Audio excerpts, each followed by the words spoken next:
जैसे कि last episode में हमने देखा कि गिरते हुए जियान को जब क्वीन मेड्यूसा बचा रही थी तो वहाँ तभी याओ लाओ आ जाते हैं और वो खुद उसको बचा लेता है और उसको हील करने लगता है। जियान अब होश में आता है और अपने टीचर को 2 साल बाद देखकर बहुत खुश होता है और उनसे पूछता है कि आप कैसे हैं, जिस पर वो बताते हैं कि इतना अच्छा मैंने कभी फील नहीं किया और तुमने अपनी फिक्र ना करते हुए मुझे जगाने के लिए इतनी मेहनत की। इस पर जियान कहता है कि जब तक आप मेरे साथ हो मुझे कुछ नहीं होगा और जो भी मुझे हानि हुई है वो कुछ भी नहीं है।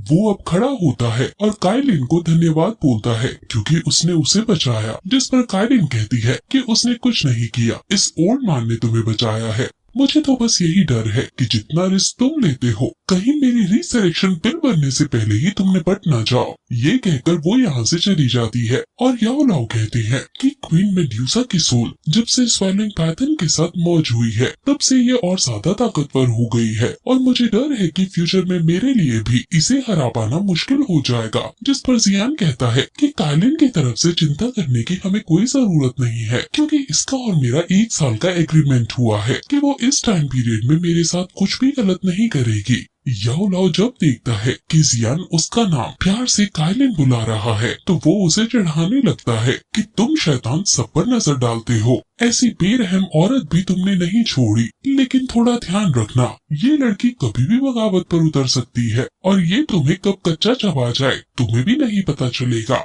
ये कहकर वो जियान को डरा देते हैं और जियान बेचारा उनके मजाक को सीरियस समझ लेता है। जियान अब उनसे पूछता है कि आप 2 साल से सो रहे थे लेकिन आपकी स्ट्रेंथ बहुत बढ़ी हुई नजर आ रही है, जिस पर याओ लाओ कहता है कि इतनी भी मेरी स्ट्रेंथ नहीं बढ़ी, ये बस थोड़ी सी बढ़ी है। अगर मुझे अच्छे लेवल की स्ट्रेंथ बढ़ानी है तो मुझे जल्द से जल्द पहले अपनी बॉडी को रिकवर करना होगा। वो पूछते हैं कि फॉलन हेयर फ्लेम का क्या हुआ, जिस पर जियान बताता है कि उसने वो रिफाइन कर दिया है और फिर वो उन्हें ये भी बताता है कि Han Pang अब मारा गया है मेरे हाथों। ये सुनकर हंसते हुए याओ लाओ एकदम शांत हो जाती हैं और एक अलग सी खुशी का अनुभव करने लगती हैं क्योंकि जिसकी वजह से आज उनकी ये हालत है, आज वो मारा गया है और फाइनली इतने सालों बाद उन्हें जस्टिस मिल गया है। वो जियान को धन्यवाद बोलते हैं और फिर लेकिन जियान उन्हें बताता है कि जब मैंने उसको मारा तब अचानक वहाँ सोल हॉल से एक मिस्टीरियस आदमी आ गया और Han Pang की सोल को निकालकर अपने साथ ले गया।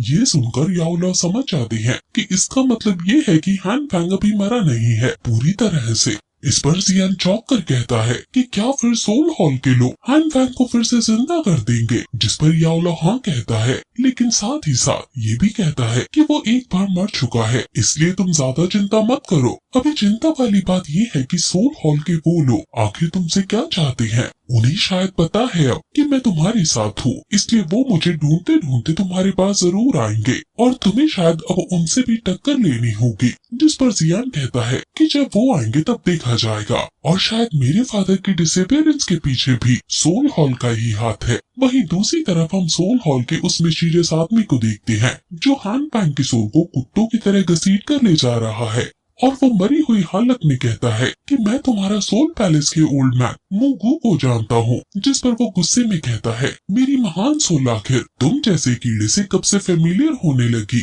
तुम सोच समझ कर कहो जो भी कह रहे हो वरना अंजाम बहुत बुरा होगा। वो उसकी सोल को तड़पाने लगता है, जिस पर वो तड़पते हुए कहता है कि मैंने कुछ साल पहले उसके साथ मिलकर अपने टीचर का मर्डर किया था और मेरे पास वो है जो तुम्हारा सोल पैलेस मुझसे चाहता है और जब ये बात तुम मुगू को बता दोगे तो वो जरूर तुम्हें कुछ होकर रिवॉर्ड देगा। ये सुनकर वो गुस्से में पटक देता है और कहता है कि कैसे आदमी हो तो कि तुमने अपने ही टीचर को मार डाला। अगर तुमने मुझसे झूठ बोलने की इतनी सी भी कोशिश की तो मैं तुम्हें बताऊंगा कि मौत के बाद कैसी यातना इंसान को दी जाती है।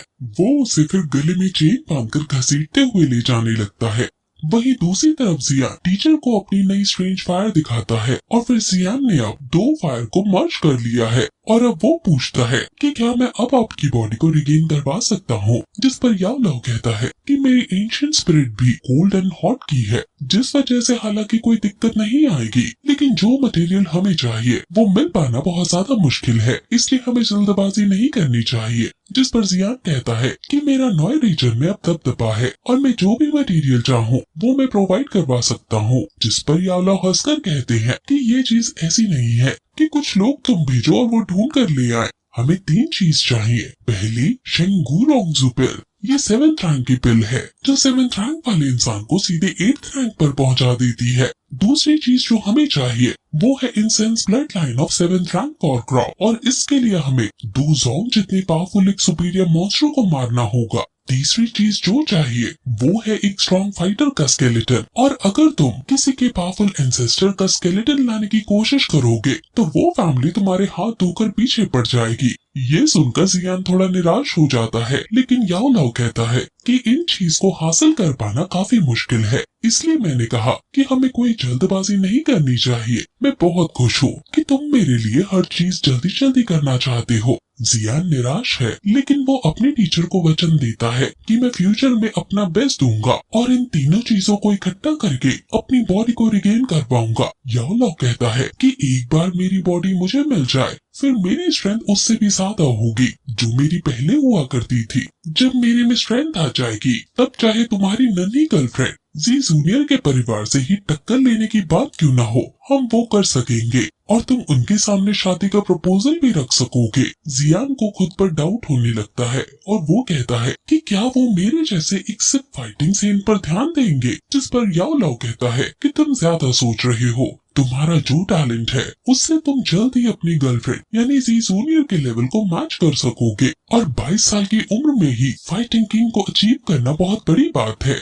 हालांकि तुम ऐसे अकेले नहीं हो, लेकिन फिर भी बहुत सारे लोगों के तुम ऊपर हो। जियान फिर उन्हें एक चीज सिखाता है, वो उन्हें अपने भाई जियाली की कंडीशन के बारे में बताता है कि उन्होंने चू शेंग पिल को खा लिया है जिससे उनके शरीर में जहर है और उनके पास सिर्फ 1 साल का समय और बचा है उन्हें ये स्ट्रेंथ को गेन करने के लिए, ताकि वो मेरा बदला ले सके। ये सुनकर याओ लाओ हैरान हो जाते हैं और उन्हें बहुत ज्यादा अजीब लगने लगता है, क्योंकि ऐसे पॉइजन का एंटीडोट बनाना भी बहुत ज्यादा मुश्किल होता है। और वो सोचने लगते हैं कि ये जियाओ फैमिली के सारे लोग इतने धर्मात्मा क्यों होते हैं कि अपनी आन को बचाने के लिए अपनी जान तक को कुर्बान कर दे। जियान पूछता है कि क्या हम उन्हें बचा नहीं सकते हैं, जिस पर याओ लाओ निराश होकर कहते हैं कि हालांकि अगर पॉइजन है तो इसका एंटीडोट भी जरूर होता है, लेकिन मैं पूरी तरह से श्योर नहीं हूँ, हम ट्राई कर सकते हैं। अब वो जियान को रेस्ट लेने को कहते हैं और खुद उस पॉइजन के बारे में सोचने लगते हैं, और जियान भी कल्टिवेट करने लगता है, जिसके बाद ये एपिसोड फिर यहीं खत्म हो जाता है।